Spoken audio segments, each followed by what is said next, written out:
I'll just say this in conclusion, guys, because we'll be back on the good, bad, and ugly will be coming out real soon. But like I say, I just want to say this.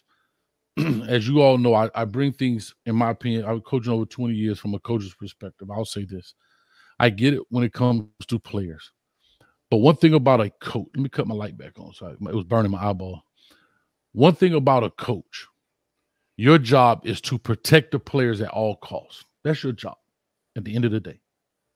And you protect them in several different ways. Make sure that they're safe, make sure they have the best of things to your ability, all of those different things.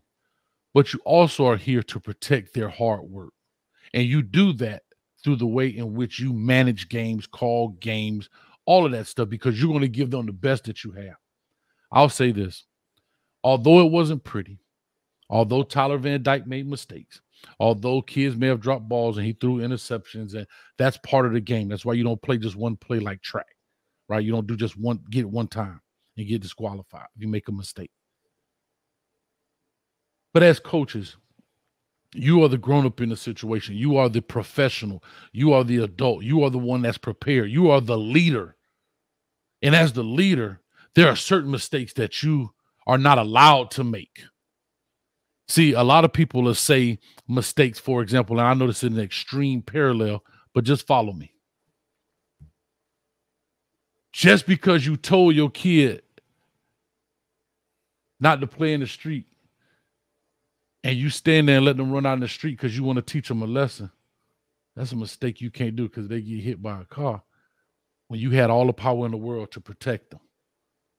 Same thing with Belita and I know y'all can be like, you don't get it, but trust me, when you stand on this side of that white line, the same way Ms. Wilcox talked about fighting for those players on those BS calls and fighting for those players when they get held and fighting for those players on the pass interference, you got to fight for those players to make the right call, especially when you got a game in hand.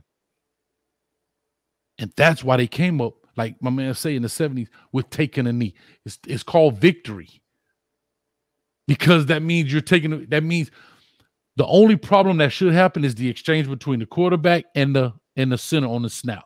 There's no risk of fumbling the ball. I'm giving myself up because the game is in hand. And we did not do that. And I saw somebody put in there and they said, oh, Coach Cristobal came out and said we should have taken a knee.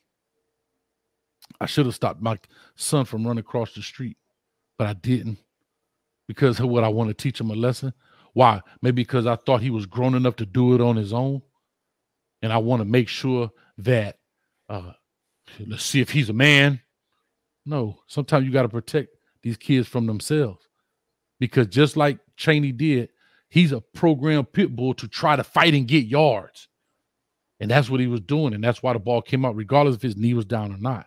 So sometimes you got to protect these kids, because they're kids, from themselves. And how you do that is by certain play calls as well. So I just wanted to say that, bringing it from this side of the curtain.